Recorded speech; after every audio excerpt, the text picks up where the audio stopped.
Okay, let's do this for the pure motivation of leading all elements, Mother and Father, sentient beings to the ultimate. So, what happens in normal life is that people are driven by programs or by formations that are sometimes unconscious, but are generally um, outside of their mindfulness. And they will devote their whole lives to pursuing things based on some program that may have had its origin in childhood or some other time, without ever becoming aware of what's driving them and and why they're behaving the way that they're behaving. Um, I had a friend who was married several times, and he always married women who were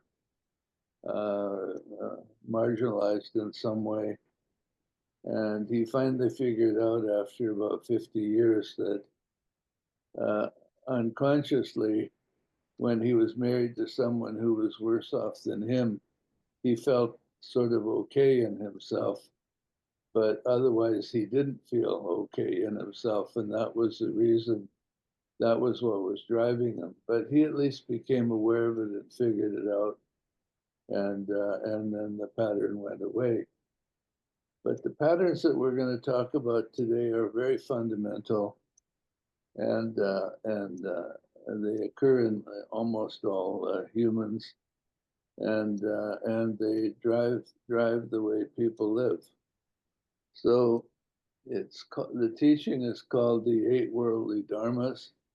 It really should be called the 10 Worldly Dharmas because there are two versions of the Eight Worldly Dharmas. And in one version, one pair is replaced by another pair. So there's actually a total of 10 that we're going to talk about today. Um, so the first one is um, uh, the very basic pleasure and pain, or happiness versus suffering. Uh, and, uh, and most people are aware that this is something going on in them, that they like to get what they like to avoid what they don't like, they like to avoid pain and suffering of all sorts, and they like to have happiness and pleasure and interesting things, all of those sort of things. That one is pretty obvious, and that's what drives most beings. Um, in in Dharma, a lot of people come to Dharma through suffering, and then they hear about the Four Noble Truths, where the Buddha talked about the first noble truth was the truth of suffering, and there's a cause of suffering, cessation of suffering, and a path leading to the cessation of suffering. And then they go right back to these two worldly dharmas of pursuing happiness and pleasure and trying to avoid suffering, and not realizing that happiness and suffering are closely linked. So it's wonderful to become aware of suffering and to want to go beyond it, but you should also become aware of any attachments you have with regard to happiness or pleasure. And they're often very much more difficult to tame. Uh, the second one is um, I printed something out this morning, and I was very happy because for the first time in 80 years, somebody translated the second pair correctly. Um, the second pair is fame versus insignificance. And up until today, every time I've ever seen this teaching given in English, it was fame versus infamy. And that's not the meaning. The opposite of fame is insignificance, not being known, being invisible. Um, it's just like one of my teachers one time got a question about love and hate. And the questioner implied that they were opposites of each other. And he said, no, that's not correct. The opposite of love is indifference. The opposite of hatred is indifference. And this is the same sort of thing that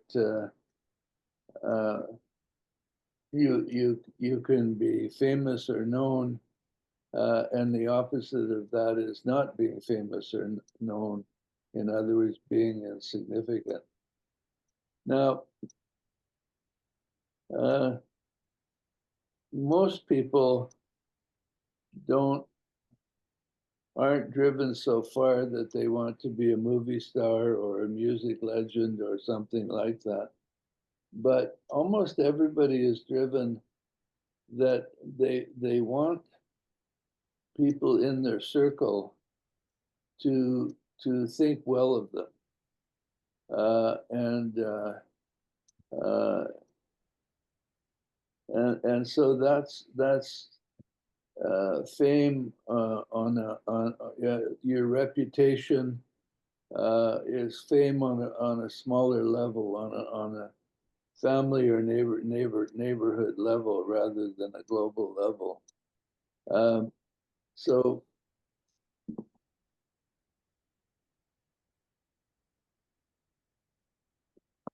so when children grow up and they don't get the attention they need from their parents or their siblings or their extended family or in school, it creates a disturbance in the system.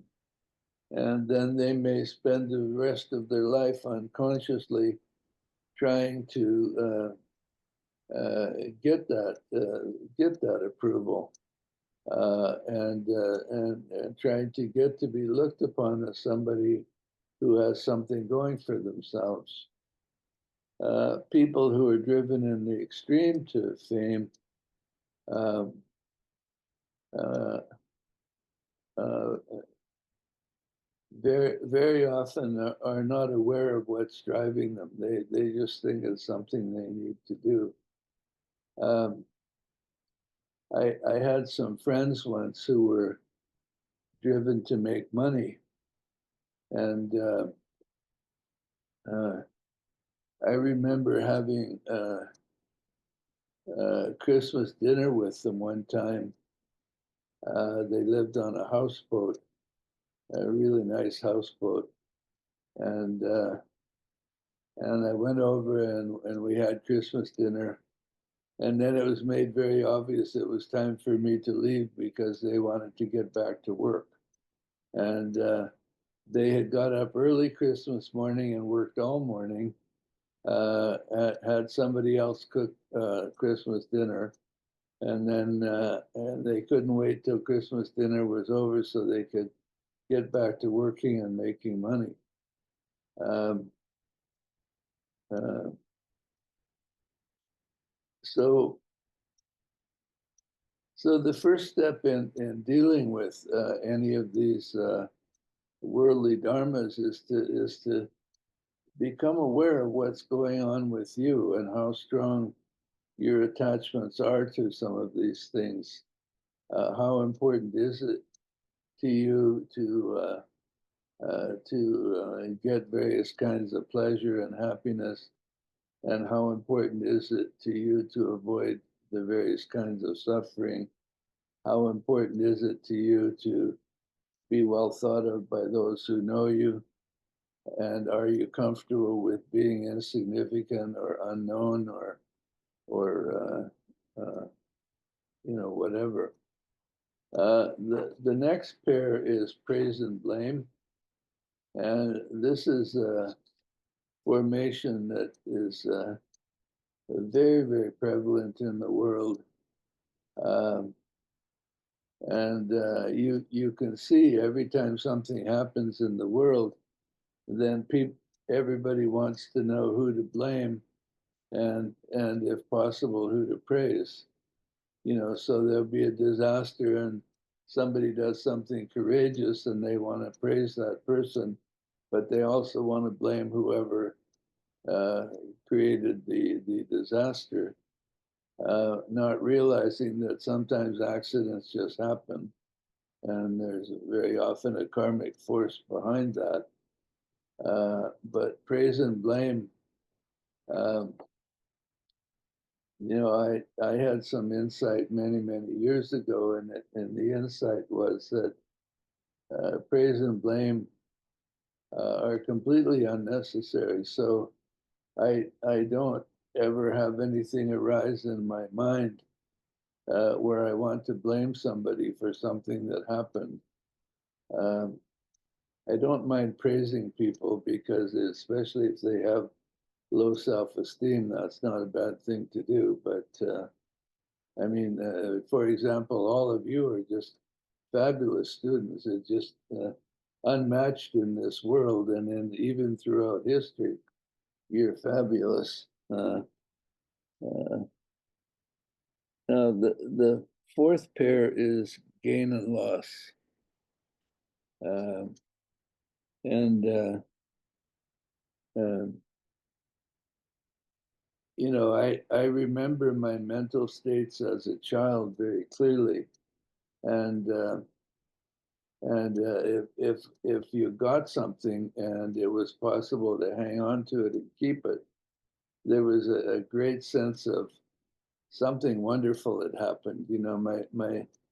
My biggest gain ever in childhood was we used to go and watch Western movies all the time, and and everybody in the Western movie had a sort of like I guess it was like a handkerchief that they tied around their neck as part of their clothing and so on. And I just thought that was the coolest thing ever. And my mom allowed me to buy one day, and I just thought I was on top of the world forever because I could put this. I think it has a different name, but it's like a big handkerchief. What would you call that when you put it around your neck? The bandana? Maybe. Boy, it was good. It was white background with big blue dots. Oh man, just fabulous. Who could want anything more? Uh, but if somehow it disappeared, then I would experience extremely painful loss. So gain and loss, I think it should be obvious that that's a big driver among a very large segment of the human population. Um, people want to get more, and they don't. And once they get something, they don't want to let go of it. I've known people who um, uh, uh, couldn't stand losing something to the point that they would uh, never throw, like if they had a house full of furniture and they decided to get new furniture, they would never get rid of the old furniture. They would just find some place to store it. And I visited a woman one time, and she was in an apartment, and she had in that apartment was everything she'd ever owned, and she was in her 70s. And there was just a little trail from the front door through the living room to the kitchen where someone could walk, but otherwise it was things piled up all the way to the ceiling with just this little trail to the kitchen and a little trail to the bathroom and a little trail to the bedroom. And but we couldn't take any chance on losing anything. Um, So gain and loss.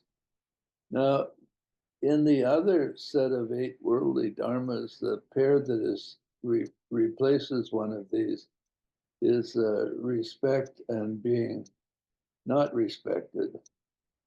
And you yeah. When I go through the news looking for dead people to do my bardo work with, sometimes I'll come across an article where some person felt disrespected, and so they pulled a gun and killed the person who disrespected them. Uh, re, Respect and the opposite of that is a very powerful driver in some people,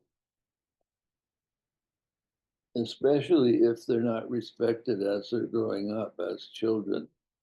And so the last pair then is respect and being disrespected, or not having respect. And so you very often see people uh, who don't have an awful lot going for them in life, but this pair is there's a lot of attachment to that they'll carve out some little niche in life and try to be respected for that. Try to be good at one very small thing. Uh, uh, and, uh, and so all of these have the potential to be unconscious drivers that will drive people sometimes for their whole lives to um, try. Maybe if it's respect, they will try to do something to get the respect that they never had before. It turns out if you actually do something to get respect, that it doesn't really take away the craving for that respect. It doesn't last. Um, uh, so these are the so-called 8 worldly dharmas that affect most of humanity, and in most of humanity they function as unconscious drivers. Pleasure and pain is almost at the DNA level. It's very, very deep. And so as a Dharma practitioner, it's very important to start noticing when you are pursuing or avoiding any one of these 8 worldly dharmas, uh, and that can be the means to bringing this driver within your mindfulness. And then if you are mindful of every time you act on one of these, after a while it moves out of the unconscious into the conscious, where you can look at it and you can look at it mindfully. And at some point, if you do that persistently, then the attachment behind it will disappear. So you won't go out of your way. Uh, uh, so, for example, if the attachment to respect goes away, you won't go out of your way to gain respect, and you won't go out of your way to be disrespected or unrespected or whatever the word is. But the attachment will be gone. And when the attachment is gone, the result is freedom. You don't have to live your life trying to uh, get one of these pairs and avoid the other half of that pair. Um, and that makes incredible relaxation possible, which in turn allows the 7 factors of enlightenment to develop. Um, in the 7 factors of enlightenment, you have to feel completely okay with yourself as you are. And if you have a major hang up with one of these pairs, then that aspect of the 7 factors of enlightenment can't develop.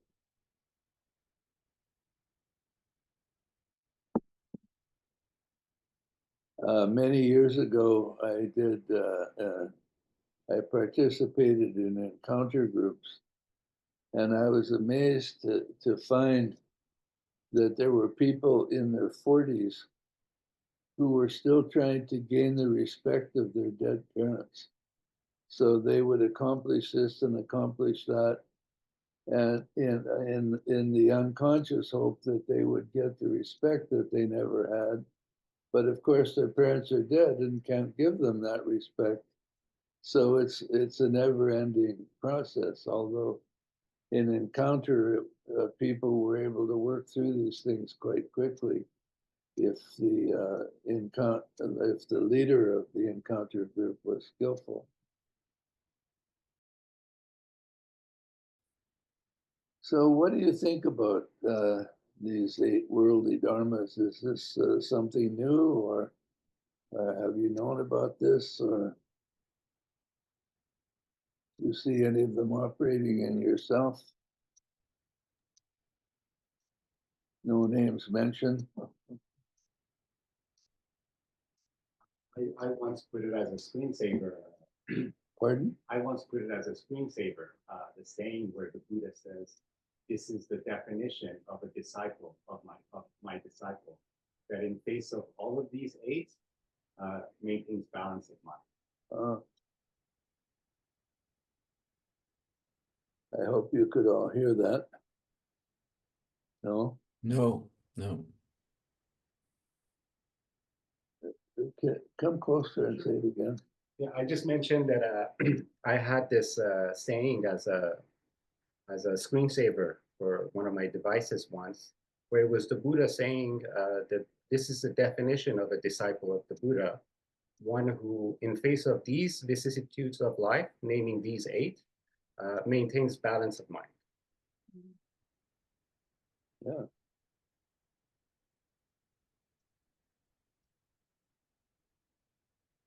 I have a question / thought on that, on these.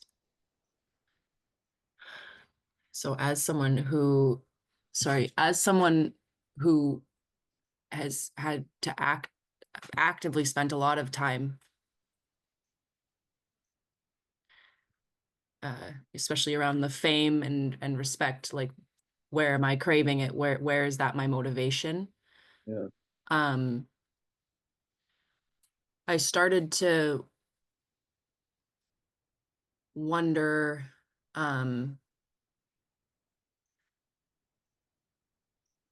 for a while, I would like to get your perspective on this, because I started to notice that the Brahma Viharas would start to come to mind. Yeah. As alternative motivators. So rather than being motivated by this or that, but then I was also seeing like a trap in being motivated by Brahma Viharas rather than the Brahma Viharas being more of just an expression of a lot of practice. Yeah. So I'm curious, because it's still like an entanglement. But yeah, I'm curious what you would have to say. So in an ordinary human who has not yet found Dharma, then these 8 worldly dharmas in various forms are quite important, and that type of person is living in what is sometimes called self-referencing, where you're focused on what's good for you, and you're not focused so much on the welfare of others. At some point in Dharma life, the focus switches and you become less interested in what's good for you and more interested in what's good for all other beings, which is the Brahma Viharas. And so that's a natural transition to go from self-referencing to an overview where you're concerned about the welfare of others. And when you're transitioning, you will go back and forth and you have these strange experiences where on the one hand you want all the hungry children in the world to have food, but on the other hand you want everybody to know that you're thinking nice thoughts like this so that they think well of you. You'll have you have one foot in each, and it's a strange place to be. An awful lot of people who devote their lives to helping others uh, do so with one foot in the eight worldly dharmas, and they want to be thought well of for doing that, and they want to be known for how wonderful and selfless they are, um, and and they want to be known for someone who gives up their own uh, self-interest in favor of others, but they're not really giving up their self-interest because all of that is coming from these eight worldly dharmas, which are firmly rooted in self-interest. Does that make any sense? Yeah. And when we're transitioning, there's absolutely no problem with being both at the same time. You know, um, something happens and you become aware of the suffering of others, and all of a sudden you're the embodiment of compassion for a little while. But then when that situation is over, maybe you go back to thinking of yourself first, and well, okay, well that was interesting, but now I need to take care of myself, and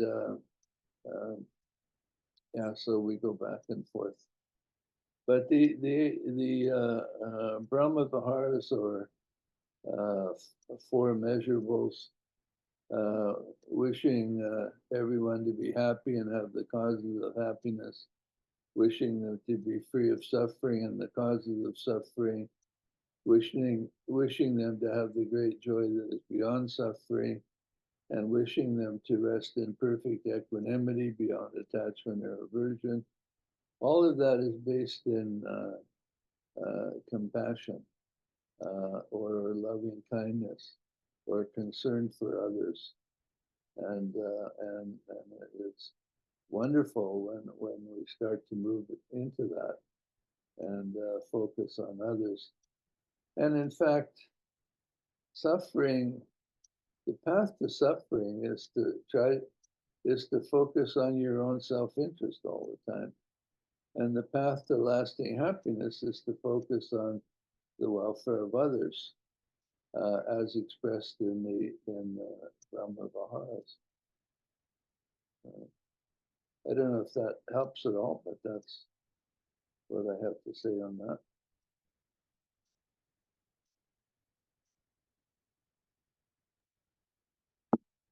Yeah, thank you. You're welcome.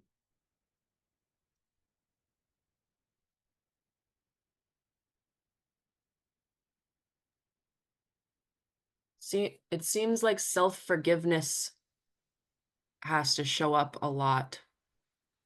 Like, oh, I'm craving fame again. Oh, I'm wanting this again. Oh, I'm wanting that again.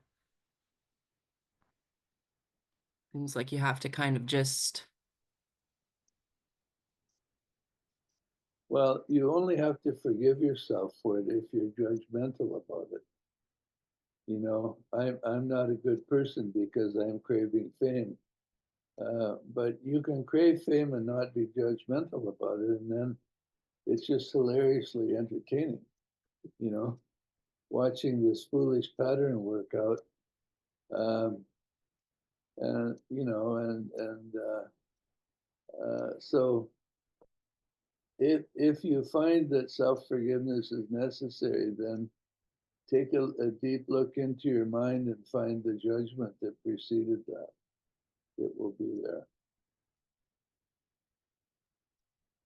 Thank you.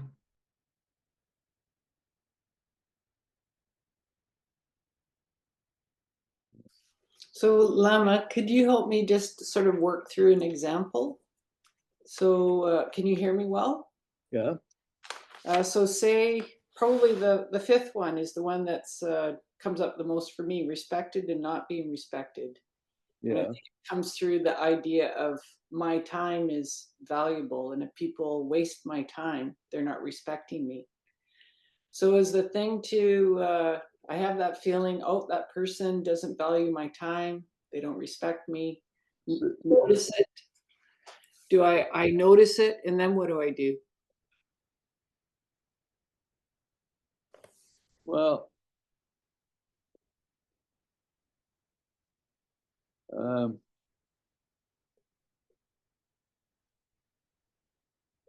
the first thing is to notice it, and then take a good look at what's behind it in you. Why is it important that somebody respects you or not? What will happen if they don't respect you?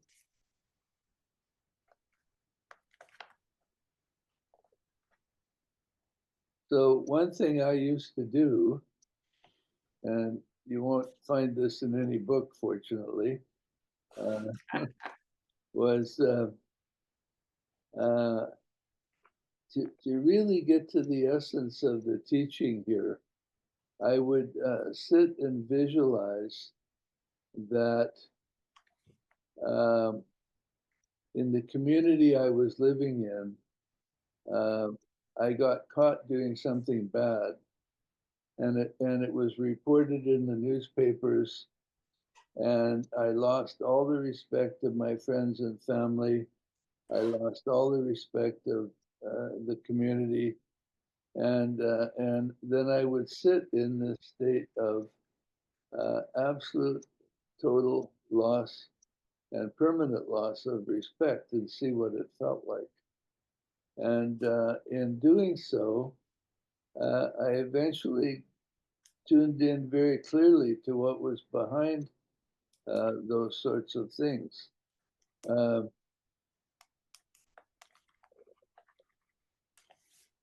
you need respect because of you didn't get it when you were growing up? Do you need respect because you have doubts about how good you really are, and you're looking for others to supply that feedback that tells you that you're okay and that you're doing well?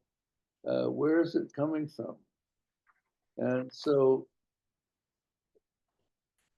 with any pattern like this, the first thing is to become aware of it.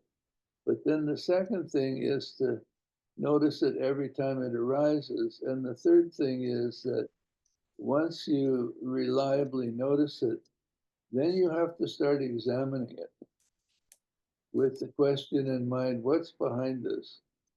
Where is this coming from? Why is it here? And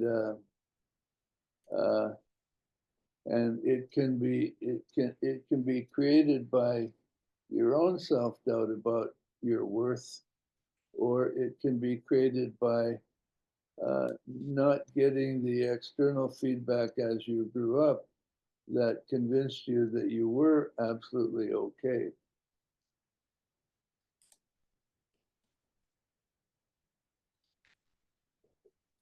Okay, thank you. When I did encounter groups in the 80s,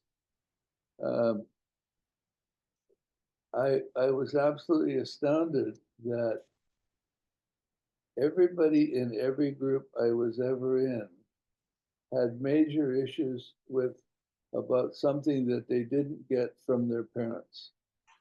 You know, they didn't get enough attention, they didn't get enough respect, they didn't get enough praise, they didn't get enough something. And I was the only one in all the groups that I was in that had no parental issues whatsoever, you know? So kudos to my mother. I don't know how she did it,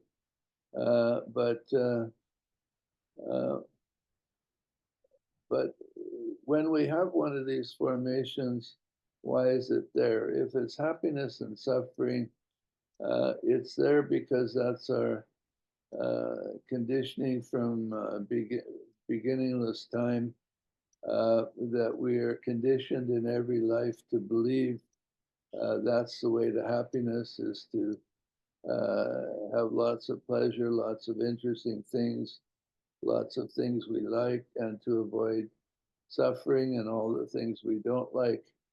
That's sort of the model that humans work on for how to live and how to have a good life. And uh, fame, praise, uh,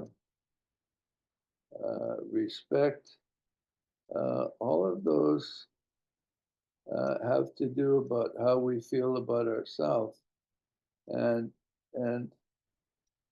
you know, one of the fundamental delusions that's very prevalent in humanity is that you can tell how you're doing by what people think of you. You can tell how worthy you are as a human being by what others think of you. You can tell uh, uh, everything that's needed to know about yourself by what others think of you, or what others say to you, or maybe how others treat you. And that's a fallacy, you know.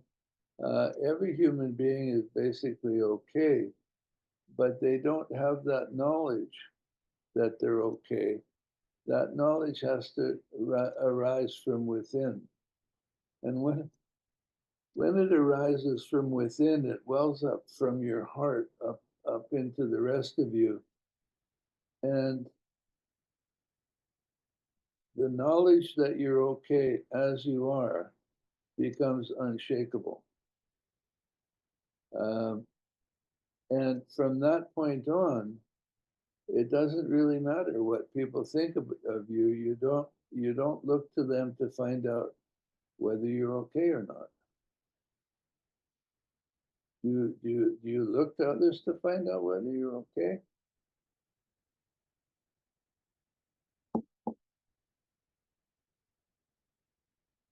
And you know, then when this absolute certainty that you're perfectly okay as you are wells up, I call that the Popeye realization.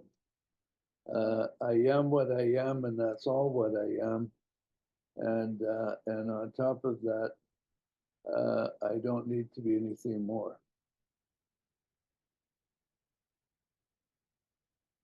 And you see people, you see Dharma people um, uh, internalizing a lot of these worldly dharmas and passing judgment on themselves for how they're doing also. So in Dharma practitioners, for example, one of the common things that the teacher has to face is that a student will come to the teacher feeling very bad about themselves because they know, you know, they know they have some pattern that causes suffering, and they haven't dropped it yet, and so then they beat themselves up for the fact that they haven't dropped it yet, you know, which is another pattern. And you see that over and over and over again. Um, uh, so with the Popeye uh, uh, realization, what happens instead is when you see some remaining flaw, it creates a great source of joy. and it almost has entertainment value, and there's absolutely no possible way of feeling bad about it. That's who I am right now. That's who I am today. I'm somebody who has had the Popeye realization, but I have not yet perfected everything else. And now here in front of me is one of my imperfections. Wonderful, you know. And so then your imperfections, when you become aware of them, cause great happiness rather than making you feel bad about yourself. And you can only be who you are today. You can't be who you're going to be 3 years from now. You can't be that today. You can be that in 3 years, but you can't be that today. And almost everybody on the Dharma path that I've talked to in detail about it, it wants to be farther along than they are, and wants to have dropped more than they have dropped, and wants to have more bliss and joy than they have, and all of these things. And they want to be respected for that. It's not enough to you know, drop some attachment. You also want the world to know so they can praise you for it and respect you for it, and maybe you'll even become well known for having dropped that, you know, and the whole Dharma community will be looking up to you because of your great invisible accomplishment uh, of moving a little bit closer to who you are naturally anyhow.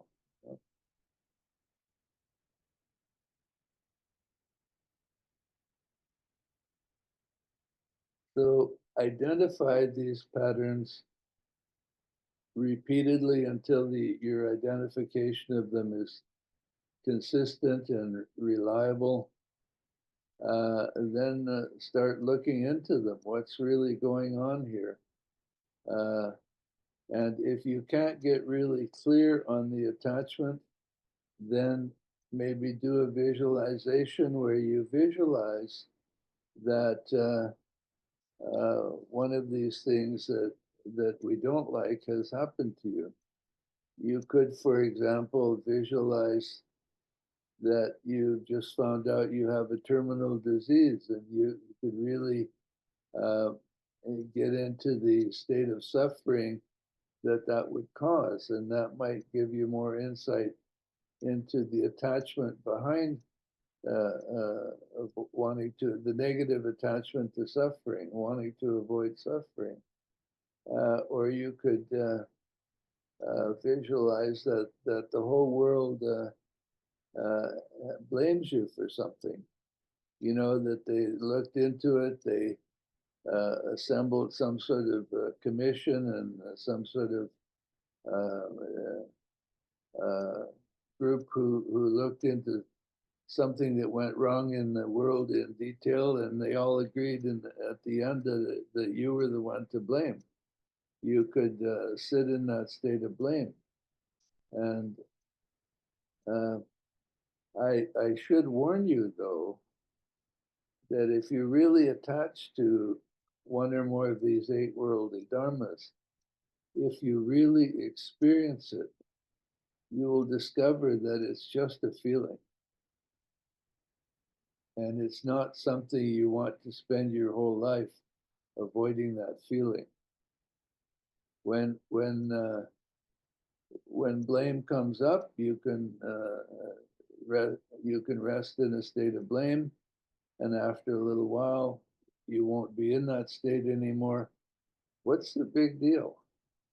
Why was it so important to try to avoid blame in the first place?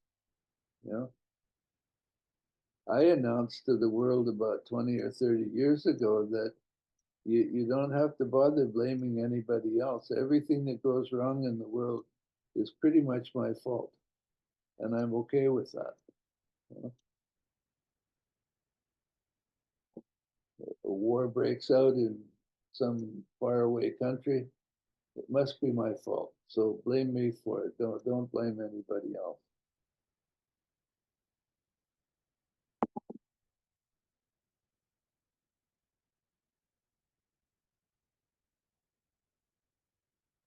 Thank you, Lama. That was very helpful. I'll practice that. The other thing you can do is imagine the positive one. So supposing you're focusing on gain and loss, you could sit and visualize that you've just won a lottery worth some amount of millions of dollars, and sort of see what that feels like. And the first thing will be the superficial things that now I don't have to worry about money anymore. I don't have to worry about working anymore. I can get anything I want, and so on. But if you stay with it, then you'll get to the second level of noticing, where you will notice that, okay, well, now I have $10 million in the bank, but then any of the problems, any of the deficiencies, any of the flaws in your life or your being are still there. You know, if you win $10 million, that will not allow you to abandon all attachments that lead to suffering. You will still have those attachments, and you will still create suffering for yourself.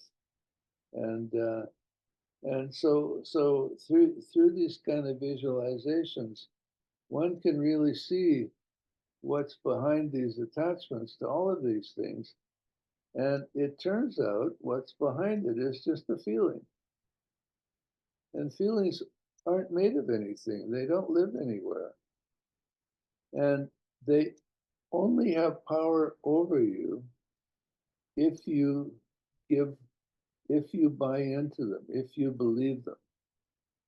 Oh, I'm being blamed for something. That's horrible. Well, if you believe that and then you get blamed for something, yeah, that's horrible. But if you don't bother believing that fiction, then when you're blamed for something, it's of no consequence whatsoever.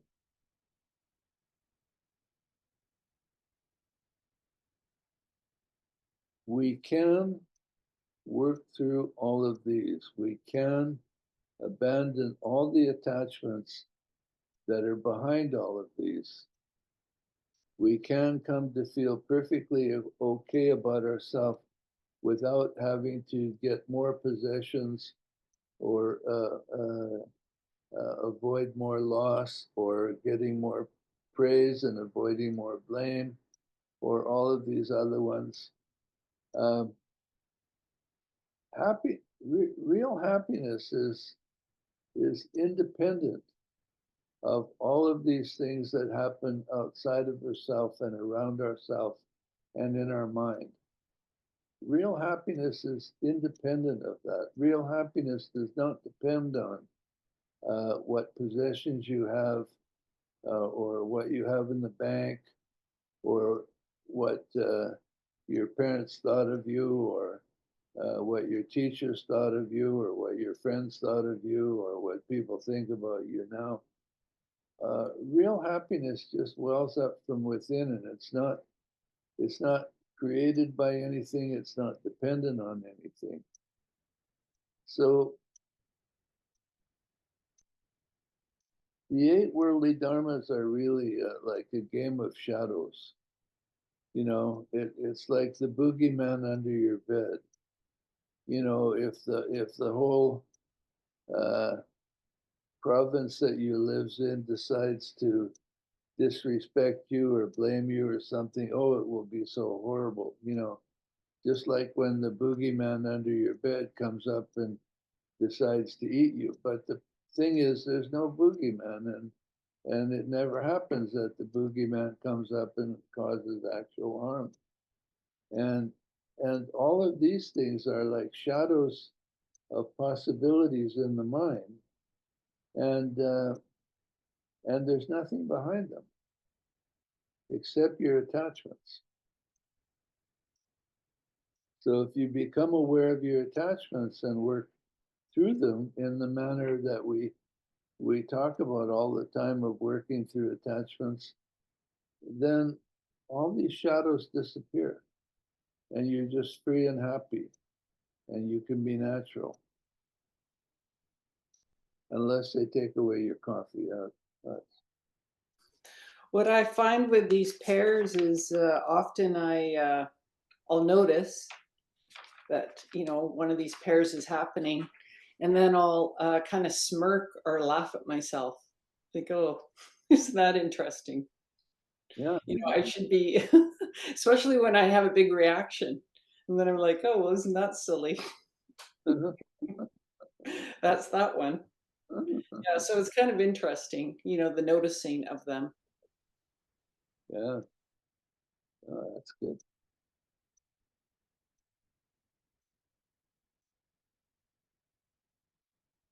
Detachment after the fact is a precursor to detachment before the fact. How's that for an esoteric statement? You know, so sounds downright learned.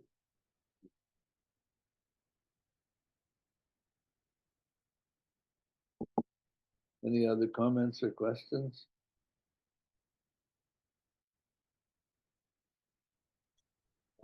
Following the line of that, what Sandra was just saying in terms of finding it a bit odd. Sorry, hang on. But what Sandra was just saying about following the being aware of it and then finding it a bit odd or maybe even a bit funny. There's the also what I've noticed myself on one of the horns of one of those things. I've noticed myself. There's a tightness or there's a fitness, a grippingness to my position a bit, and I'm just like that, sort of tight in the moment, and then I don't always let go. I mean, sometimes I carry on with my one-handed Dharma side of the worldly bit, but I do notice that there's a tightness, and then that if I let go, it's letting go of that view or that opinion. It's not easy because in the moment, if I don't have, I can realize, oh, I'm being really in a hate state, and I'm really mad. But then if I don't say anything, I can still sort of bottle it up and then just let it go. And yet it's in the moment. It's not easy to just, even if I recognize it, like Sandra, it's like, oh, she gets to laugh. I sort of, hang on. And that's not comfortable, and yet it's persistent. I mean, maybe not for long at times, but there is a certain, I guess, process involved. You recognize it, you can start letting it go, and then you can maybe laugh at it, or maybe it doesn't even arise after that. But there's a certain process. So you can experiment a bit with you if you want. So when that tightness is there, if you have the opportunity to just sit and by yourself for a little while, what you can do is do progressive relaxation of your whole body.